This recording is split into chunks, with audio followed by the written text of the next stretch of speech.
Stories don't define you. How you tell them will. Hi, I'm Sarah Elkins, your host and chief storymaker of Elkins Consulting. Many of my clients reach out to me because they're in transition. Their children are hitting milestone ages. They want more from their work. They're hitting a big number birthday. And they want to develop clarity about their natural strengths, what their next adventure might look like. In this series, you'll hear me ask my guests questions to dig deeply into the stories that shaped their lives, stories that uncover patterns and may unveil insights into dissatisfaction, and also where their strengths lie and where they've found and continue to find joy.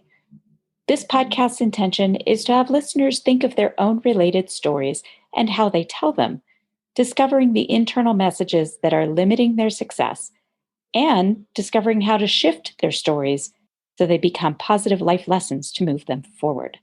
If you're curious about what it would be like to work with me, visit elkinsconsulting.com and schedule a one-time 90-minute StrengthsFinder session. I'm so grateful for yet another great introduction from my friend Laura DiBenedetto. She introduced me to our guest today, Diane Halfman.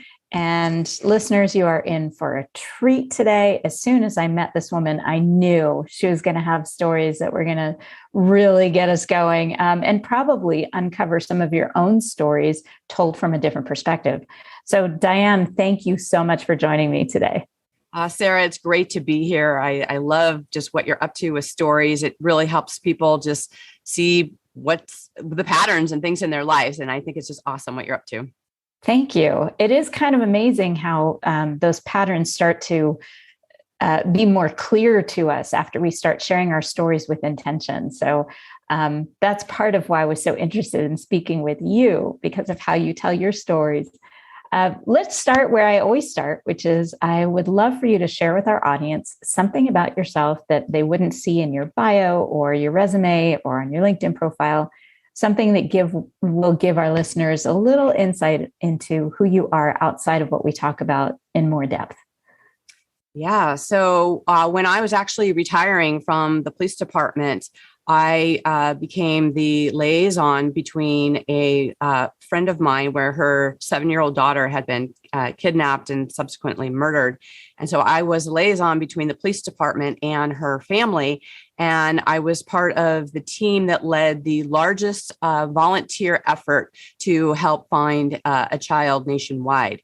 And it was our group that had actually found her. And that was my last case with the department. And I'll never forget the date she was taken. It was 02/02/02. And there were so many things, you talk about the weave of one story in your life, one experience, and the impact that has. I mean, anywhere from, the safety that they lived a mile from my home. My daughters were still very young. The impact it had on my personal family, on our community, how I looked at life. And there were a lot of things that happened in terms of me coming out of a unhealthy relationship to actually having the seeds that led to my business. Wow. That sounds awful. I mean, right. Really awful. Yeah. It's like the nightmare from a parent, right? Yeah, of course. And I watch too many detective shows, and that is often the storyline. So I'm really curious. I understand why you became the liaison, because it was your friend and you were a nearly retired police officer. I'm curious when the moment was where you figured out how to balance that. Like, was there a moment where you had to talk to your friend, the mother, that you just had to separate yourself? In terms of what? When you say balance and talking to her, what are you asking? Well, I think in terms of, as a coach, in a much lighter, even though it gets very deep, in a much lighter situation, there are times where I feel my empathy muscles working too hard, and I can't necessarily be a problem solver or a good listener when I feel too much. So I have to be able to set an internal boundary. So I'm observing with my empathy rather than absorbing with my empathy. And I can only imagine. I have a follow-up question, like when you were able to do that, kind of what that meant to you. and then afterward, how you recovered from it. Yeah. If you can. Right. Well, I think that there's many layers to that, definitely. And I think that when it comes to when you're doing police type work, and even though I knew, this was my friend, right, and this is her daughter, I knew her daughter, I had just seen her a week before, right, that you put yourself in that detective mode, right? You revert to your training. You're like, okay, what do we need to do next? Like where, we're setting up grids. We're finding out, where could she have been last? There were so many multiple things going on because there was the investigation of the police department that was happening. And then there was this big volunteer effort of people who wanted to help, right? People actually drove and came from all over just to help because it pulled the heartstrings of so many people of this young child that had been taken. So, I was in kind of full police mode, but also there was this personal, aspect of it, and in wanting to find her and be able to help, my friend. One of the things that was interesting is I was so immersed in it. I was there because it took us 3 weeks to find her, right? So there was a lot of time where I was, there were, interviews that were happening. There was, different clues that were coming in. There was a lot that was happening all at once. And what's interesting is there was, subsequently at the same time, I was in a really unhealthy relationship. And this is part of, I think, what happens, around like your environment when you see so much negativity. And, when I was working patrol as well as undercover, right, you'd see so many challenging things that you don't always recognize what's happening in your own space because it doesn't seem as bad, right? And it doesn't seem right. You rationalize it, right? And so I had some of that separation. So during the time, I actually had gotten a call from my boyfriend at the time, and he was just like, you need to just come home and make dinner. It was this disconnect, right? It's like, this disconnect of what was happening. And I'm just like, what's happening. You know what this case is, what's going on. I said, I'm pretty sure you guys are pretty capable of making dinner and getting some things done. And he's like, no, you need to get home right now. And it was almost like this, it was a defining moment because it's like, I felt like everything just kind of stopped and I had this clarity. And I just said, you know what? You and I have gone back and forth. There's been a lot of issues in our relationship, just too many to even mention here. And I just said, we're done. Like we are absolutely done here. And, I want you not there when I get home. And, it took a while for that to unravel, but that was a moment where I was like, you know what, this case kind of really brought to light for me that life is short, that this is not the kind of person I want to have as an example to my daughters and what I was settling for. And there was just a lot of awarenesses that came out of that case. And so I look at, even though it was a tragic case, I also look in some ways that Danielle, who was the little girl, that she saved my life and my perspective in what happened in that. Oh, wow. I got a chill when you said that everything stopped. You had that moment of clarity that was like, wow, this is not okay. What's happening here in this conversation is not okay. And I'm dealing with this incredible grief of my friend sitting next to me. And all you can think about is your dinner's not being made. Like my language would not have been as kind as yours. But I love that. I got a chill when you said that. Diane, when you said that about the Danielle being part of that life change, my guess is that that's not the only life that she changed in that grief. And there's no way to recover from the loss of a child or from that kind of grief. There are ways, though, to learn from it and choose life in a different way as a result of it. I'm such a huge believer in that. So afterward, because you had to shut down your own empathy, you had to turn on your detective mode and turn off your friend mode in some ways. What happened after? So it came to pass that it was the neighbor who had been stalking her, who was the person who actually took her. And the thing that, really rocked, I think, the community was, they had a dog, they had an alarm, the father was home with one, several of the other children. And to think that your child can be taken out of your home under those circumstances is challenging in and of itself, because you think that there's certain things that protect you, right? And your family, you don't have these things that are expected. And so there was this year long of trials and media, and just, you can just think of not only the grief of the loss of a child, but just the wear and tear of a family, of a community, of just the exhaustion that comes out of that. And at the end of that trial, and he was convicted, and he is still locked up to this day.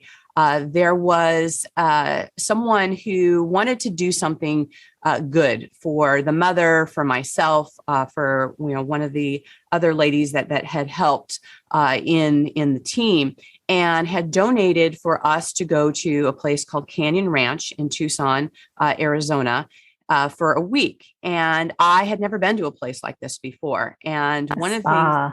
Spa, right? That's one of the things that come up. And one of the things that I noticed the most about being there, and what transformed over that week, was the experiences that we had on every level of self-care, from the, healthy, nutritious food that was there, the beauty of the property and the artwork that was there, the hiking and nourishing of being able to be out in nature and to move our body and to have body work done, and to get, finally some deeper restful sleep that was happening there. And when you take care of all the different aspects of your mind, body, and spirit, in the evenings, there was this kind of quietness where we connected with some of the other people. And there was this clarity where you could have some really deep conversations. And the mother, Brenda, was talking about, I know something positive has to come out of the death of Danielle. I can't, I know this is going to be the hardest thing to live with, of just not having her. I mean, she was 7, taken so early. Mm-hmm. And, there has to be something good that comes of this. And we started having these conversations around her doing some legislation and having some awareness for other parents, and have some quicker responses and some things in place. And it was through those conversations and her connecting with some political people and having further conversations that things like Amber Law came into place, where people, would be alerted by license plates, because she was actually, Danielle was taken out of the neighborhood in a vehicle. And so these type of things, because of those conversations, now there are some things in place that other children have been discovered sooner, and that there are some positive things that came out of this that wouldn't have come in place if this didn't happen. And when I had left and spoke with one of my mentors, and he had asked me, he's like, this is a major life change, right? There's not only you leaving the police department, but there's this big case, this had this impact, if you could do anything in your life, what would you be doing? And I just immediately came out of my mouth that I'd live the spa life. And that became the name of my business, was SPAlife. And there was an evolution around that where I said, it's not just about having a massage. It's about really nourishing all the aspects of who you are, so that you can come out on the other end with some clarity. And it later became defined that the SPA and SPAlife was for seek power always. So it was that power within you, right? And so it was trusting your intuition. It was really about, having the resources to live that life where you had, accomplishment and harmony. It was, how do you bring all of these things together to have the impact that you truly want to have? The spa life. Of course, my immediate thought was massage. Like, oh, that's part of massage. it. I need one of those. What keeps popping back into my head is this whole idea that when we take that time, when we give that gift to ourselves and to others of sending somebody for this kind of time, even 1 week, even 3 days, can make the difference between allowing that grief to process and not. I immediately thought of when you said it was a week. I remembered the Jewish tradition of sitting Shiva, which means that as soon as the person dies, you close all the shades of your windows and you cover up the mirrors and you spend a full week just having people come to you and deliver food and pray with you and hold your hand. And it's a full year of grieving of Shiva, where you are wearing black. It's not the full year that you have everything covered and you don't do anything. But the whole idea is to give yourself that time to grieve, because in our current environment, we just move on. And then 3 months later, 3 years later, we still haven't processed it, and it just sits in our bones. And I love that this was kind of this happenstance that the three of you were gifted this week together in a place where you could fully process that grief and decide with intention how you were going to come out of it. Right. That's just amazing, Diane. Like, what an amazing story. So when you talk about the spa life, seeking power always, tell me generally what that means for your work. Like, what is the gift or the service that you provide when you're doing that business? Yeah. So a lot of what came into being with the work I do is in consulting and training actually came from my undercover work. So I worked patrol. So I did 911, answered the calls, been in thousands of homes and been exposed to a lot of different circumstances. But a big part of my work is that I worked undercover as a prostitute hunting a serial killer. And that was because the serial killer of the time was targeting prostitutes. And they tend to do that because, they are either runaways or they have, weak family ties and they don't get reported as soon. So prostitutes are a pretty big target for that. And part of working undercover is that when we arrest as many people associated, we don't necessarily care who's sleeping with who. That's not the aspect, because a lot of times we hear like, why are you guys focusing on prostitution? That's, a victimless crime. And keep working on other things, right? Well, what people don't understand is what surrounds prostitution. A lot of people who come out of jail on parole, people who are in gangs that are associated. There's a lot of crime that happens in and around prostitution. So the more people that we arrest in association with prostitution, we can put them to a time and place. So if there's a robbery within the block, or there's something else happening, we can tie these things together. Not only if it is part of the serial killer, but also other crime and things that are happening. So one of the things that was just a kind of a big awareness, right? I mean, I had training in the police work, but I had no idea about the world of prostitution. I mean, I grew up in a very, middle-class family. I had 12 years of Catholic school. I had no idea these kind of things were happening. And I think I entertained our detective unit because they were having to explain, okay, how much do I charge something? And what is that? And people pay for that. And there was just so many questions and things out there to have as an understanding. But one of the things, when you work undercover, you don't have all of the protections that you have as uniform patrol. You don't have a bulletproof vest. You don't have a gun. You don't have a radio. You are literally virtually naked out there, relying on other people who are watching you to be able to guide you, that, we can have signals to each other and see what's going on. And it was during that type of work that I was able to really develop my own intuition, right? About what was happening in front of me, to trust that, to build my confidence in that, and the language around being able to articulate and have situational awareness around, what was happening, and to be able to make quicker decisions. And for me on the street, that became a life or death type situation, because there were times where I actually didn't stop a person because there was something in my intuition that said not to. In fact, there was a particular time where I actually gave the signal to my team because all the hairs on, my neck and arms were up around this, and I had to listen to that.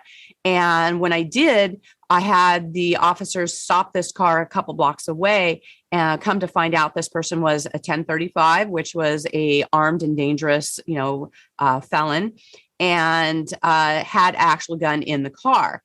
And, it was safer for a stop to be made away and not to blow my cover as well. Right. So you have to make some of these decisions around what's best for, my personal safety, the safety of people around me, and to listen to those kind of decisions. So it was those kinds of basically on the job, life threatening type situations that I started having business leaders, particularly women, who wanted to build those skills. They wanted to be able to make quicker decisions, to not second guess themselves. And when there are critical decisions to be made, you have to trust yourself, right? You have to go with what is your knowing in that time. Yes, you gather knowledge and you have advisors and you've got people, but when it comes down to actually making that decision, you've got to trust that you've got everything that you need to be able to make that. So that was how I had transitioned in utilizing that work into helping business leaders to be able to make those quicker decisions, to have more confidence and courage and to actually pull the trigger in a metaphorical way in their business to move themselves forward. So what you're saying is that you are guiding people to improve their situational awareness to a certain extent and their internal awareness of what they need and what they have in terms of resources to make decisions. Absolutely. That's really cool. That's really cool. I think about how so many of us develop situational awareness through trial and error. And yet there are so many people that you can see walking around that are totally unaware of their surroundings. They're just oblivious. And I remember when we took our boys to Europe for the first time, we were so fortunate to get this opportunity to go spend 2 weeks in Europe. One of the weeks was in Tuscany. And the next week that was with my husband's family, and they helped us pay for this, which is why we were able to do it, because things were, little kids, we were tight, money was tight. Anyway, I remember when we were getting ready to go and I had the boys pack nice walking shoes, like hush puppy style, nice walking shoes. And we went to the store and bought pairs of khaki pants and button down short sleeve shirts so that we would look like the Europeans that we were visiting. The boys were like, why can't we just wear jeans and shorts? And I would say, we don't want to be targets. We don't want to look like we don't fit in here so that we look like we're unaware of our surroundings, because that's what that looks like. Right. And I remember vividly, we talked a lot about not being a target, about situational awareness, because I knew we were going to be in Rome, and Vatican City is notorious for theft. Right. And I had this, Max was only 8 years old and gorgeous. So I wanted him to be situationally aware. Both boys are, attractive, clean, handsome boys. And I know what happens. I get it. I lived in LA for a few years. I lived in DC. I get it. So we were highly aware, but I remember this one moment where we're sitting in an outdoor area at a restaurant in a square in Rome. And our younger son was watching these people walk across the square. And I asked him what he was watching. And he said, those targets over there. And I said, what do you mean, Max? What targets? He said, those people over there, they look like targets. That guy, he has his camera right in front of his chest. He's wearing socks and sandals. And his wife's purse is just slung over her shoulder. And I'm watching all of these people watching them. So he wasn't just watching the targets that he was sure were either German or Canadian because of how they looked. He said, but what he was really watching was the other people watching them, knowing that they were targets. Absolutely. Right. Yeah. It's amazing when we have this awareness, and a lot of times things happen and then people just out of experience, right? They kind of up level some of their skills, but there's so many things that you can learn and do, before these things happen. And I know when I worked patrol, I answered a lot of rape calls, right? And a lot of times they would call for a female officer, for many reasons, for that report taking and that connection with the victim and those type of things that would happen. And one of the things that seemed to uncover in almost every single case was that before the woman was raped, she had a sense within herself that she was either in danger or that there was something that alerted her in her intuition that she ignored, either because it felt like, she didn't want to have a friend go with her to the bathroom, or I'm overreacting. Right. There's just all these justifications that can happen within a person. And it's not to blame that person, but it's actually to have them evolve out of identifying themselves as a victim, because we can all kind of have victim experiences, but it's when you identify yourself as a victim is when you continue to be a target in that area. So you want to be able to learn from that and trust to listen to that inner knowing. And it doesn't matter if, it can be an embarrassing situation or somebody else feels uncomfortable or something's going on. You have to really look at what can I do to protect myself in the moment to get through certain things. And that's the kind of things that are allow you to be able to build your confidence and your courage to move through tough things, right? You need to have kind of build up those kind of resilience type things to have that. And when we don't have that situational awareness, or we don't listen to ourselves, I mean, how many times have been situations where you're like, I knew that, right? I knew something, right? That right. Then you're kicking yourself. Yeah. And you're kicking yourself. I knew, why didn't I listen to myself? Right. Yeah. I think it happens at a very young age when people second guess you, and it makes you second guess yourself. Right. And I have seen that happen so many times in my coaching clients, where they're like, well, I just don't trust my instincts. I'm like, let's unpack that. I hate that phrase. Let's unpack that. But at the same time, it feels like luggage, right? They're carrying around this baggage with them. So I would like to open that up. Let's unzip that and see what's hiding in there in terms of the stories. Right. So I'm curious, kind of as a full circle conversation, when you think about a moment that you didn't trust your instincts and something happened, how did you move past that to decide that you didn't need to beat yourself up over it, that this is something that you were going to learn from? Do you remember a particular moment like that, a story? Yeah, I would definitely say that in that unhealthy relationship I was talking about, that I had been divorced and a single parent for several years, and I really wanted to build another family, and I really wanted to kind of do whatever it takes, because I looked at, did I do enough to keep my original family intact? Is there, what was my part in that? I didn't want to have that happen again.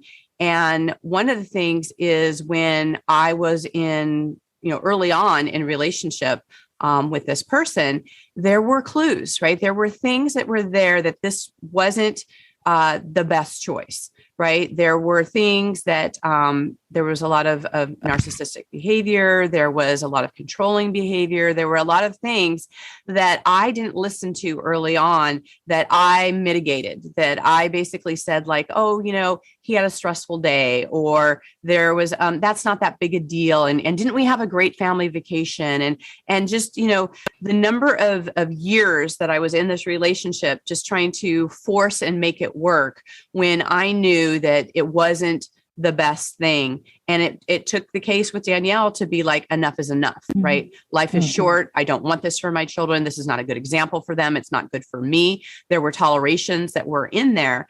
And for a long time, I kind of beat myself up going, I was a police officer. Like I was in, anywhere from domestic violence to, all kinds of arguments, and to be the person to call, to be able to recognize these things, and to not be able to recognize it in my own situation to the point to make a decision to do different. Like I recognize these things, but I didn't see them as bad enough, right? Or that they weren't deal breakers enough. Right. And so, I did go through a period of time where I was just like, oh my God, like, why did I let this go on as long as I did? Why didn't, I see this? And I know some of the reasons and justifications I had around it.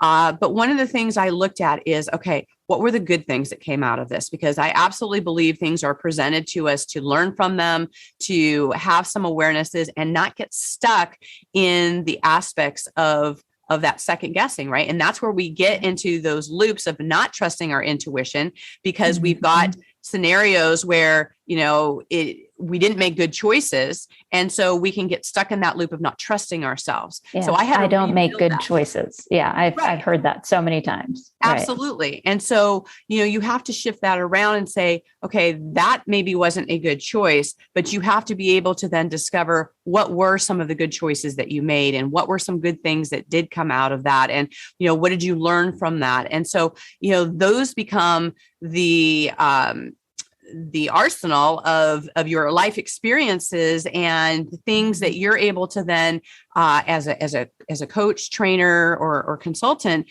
to be able to give people those insights to go, okay, I'm here to see the things that you're not seeing. I'm here to help you look at the things that are your blind spots, right? Because we all have blind spots, right? And these are the things that we want to be able to help people with. The things that your mother and your sister can't tell you because you're not going to listen to them. But an outside coach, you might actually listen to. That's what somebody said, well, why would I pay you? I have my best friend to talk to. And I said, okay. But if she tells you that this guy isn't right for you, are you going to listen? Right. Well, and one of the things that I tell my clients is that people lead 3 different lives. You have your public life that everybody knows about, right? You've got your private life. That's what you tell your best friend and your family and some of your close people. But everyone has an undercover life. There's an aspect that you feel embarrassed about, that you don't want to share. You hope people don't find out about, right? And so you make some decisions from some of the thought processes that come from this undercover life. And it takes someone like your coach or your consultant that you can trust, right? You want to make sure you trust that person, that you can unpack those kind of things so that you're not making decisions from that undercover life, that you're going more into the authentic life of who you are and utilizing those things for tools to actually strengthen yourself and to be able to not hide behind those things, to actually expose them so that you can learn from them and you can move forward from them and not have those things keep you stuck in your life and your business. Absolutely. Absolutely. I love how you just put that. It makes it so clear that you call it undercover life. I think about the internal dialogue that no one else can hear. And it's the one that tells you that you make shitty decisions, or the one that tells you, oh, that was a good choice, even though you know it wasn't because you're rationalizing it. That the internal dialogue that can be great and it can be horrible at the same time.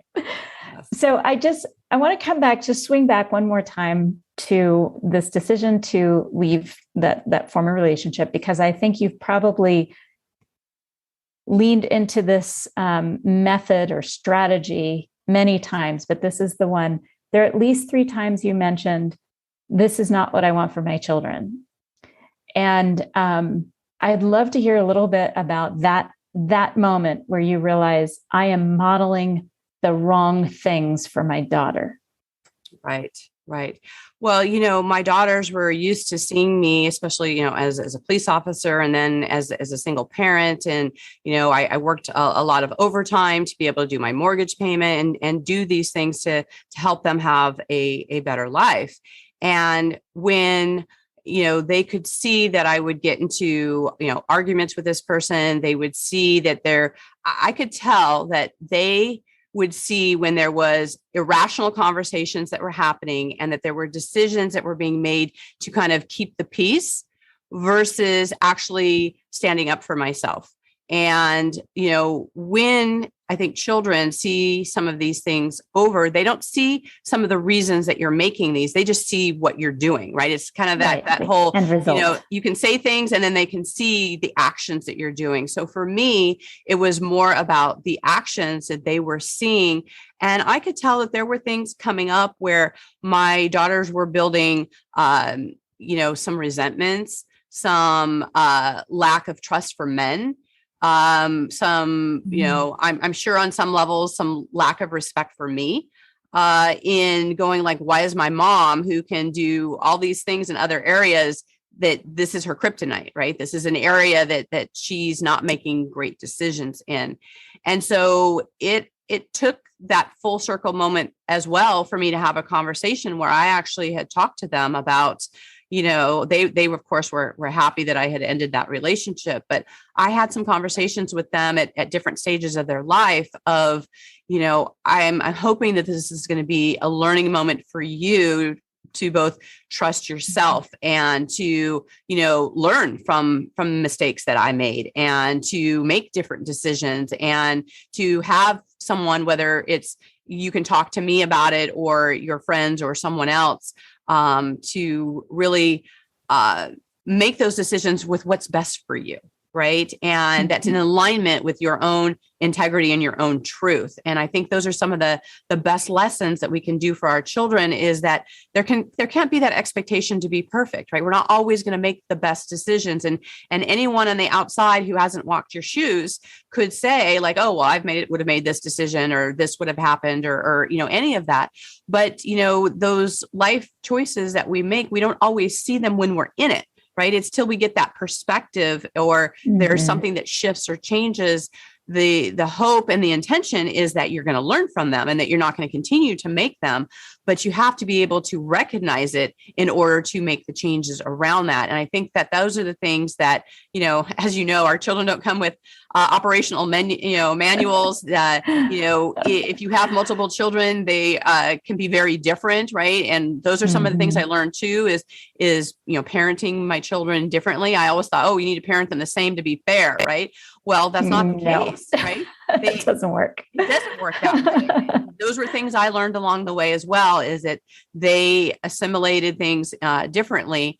And this is why you can have multiple children in a home, and some people can be traumatized by things, and other children are like, oh, that was no big deal. It was fine. It actually gave them the fuel to succeed in something, right? So how we internalize the stories, right? How we look at the impact of things that happen in our lives, those are some of the trajectories that happen in the decisions we make and what we do. And at some point in our life, we need to be able to unpack those things so that our children can learn from them, that they can make decisions knowing the full picture, not just through the eyes as a child, but what were some of the things that you experienced, and being vulnerable to be able to share some of those things.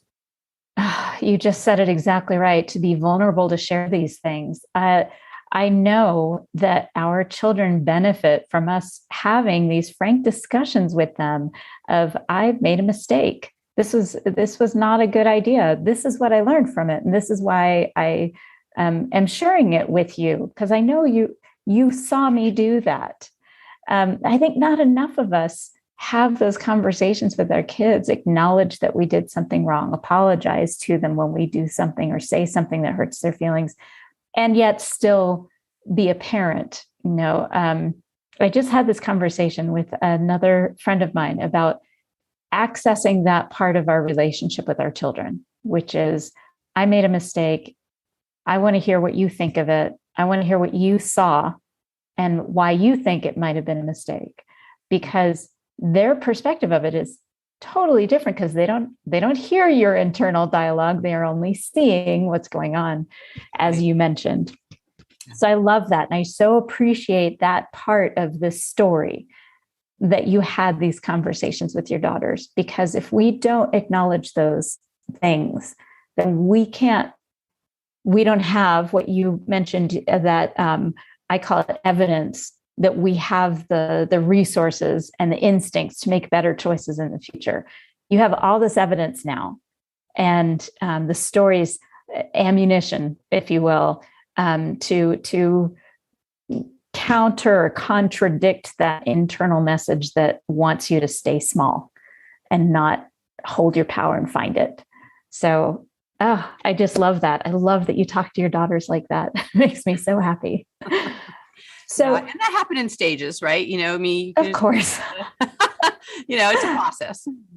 Well, yeah, because there are so many times where you start these conversations and you end up talking at them, and then they shut you down because you're talking at them. So you have to regroup and go back and figure out kind of what messaging is going to work for each child, maybe pull them aside separately because they learn so differently from each other. And of course, it's a process. Everything is. And even acknowledging our role in the damage or the situation is a process. So I hear that. Boy, do I hear that. So I'd love to hear just one more aha moment from you. This is part of what makes you such a good coach, is this ability to take your past experiences and acknowledge them and then help guide people to see their own blind spots, because you can see yours. And I think it's all a matter of self-reflection. So when you think about a recent coaching client that you walked away going, yes, where you felt like you used all of your experience, all the tools, you applied your life's lessons to make a difference, make an impact in this person's life. Because we all know that it's not just that one person. It's the barista they interact with later on. It's their kids, it's their parents, it's everyone they work with. So what do you think? Do you have that kind of story to share? Yeah, absolutely. I have a client who I've had for many years, and she is very successful on so many different levels. She's got a multi-million-dollar company, many employees, and she, for the most part, knows what she wants for her company and where she wants to go. And part of our conversations are around her being the visionary of her company, about really being outside of her business to see what the other people in the business aren't necessarily seeing. And it can be really challenging as a business owner to not be in the weeds, right? To want to be able to, especially in the beginning when you did do everything, right? To be able to step back and be able to, trust your people and to have them make some of the decisions, and to make sure that it's in alignment with your cultural values, right? And the things that you want to have, and keep that perspective. And that's part of that accountability with her. Is one of the reasons that I'm her consultant is that I see things she doesn't see. Right. So I'm that another set of eyes for her to be able to see, hey, look at just this one person in your company, how much they impact in a negative way so many other people in the company, right? And so it's not just about having people in your company, but are they in the right position in your company? And how are they influencing everyone else? And how is it working as a whole? So we've worked a lot on her trusting what she knows and not just going along to go along, because part of her wants, everyone in the company to like her. And that's not necessarily the position for the person who's the visionary, is that you've got to be able to make those tough calls and those tough decisions. So being able to share with her that, the what you want for this company, that you have to be able to trust that intuition, and you got to be able to make these decisions quicker as well, so that people understand, hey, we can get behind you because we know that you've got our best interests at heart, and you're making some of the tough calls so that we all can move forward. And so being able to help her to build that confidence and that courage in the areas that she doesn't always feel that way, because a lot of times it's 90% our leaders are just knocking it out of the park. Like, they're doing great things, but it's a lot of times in that 5 to 10% that can sabotage everything else that you've done.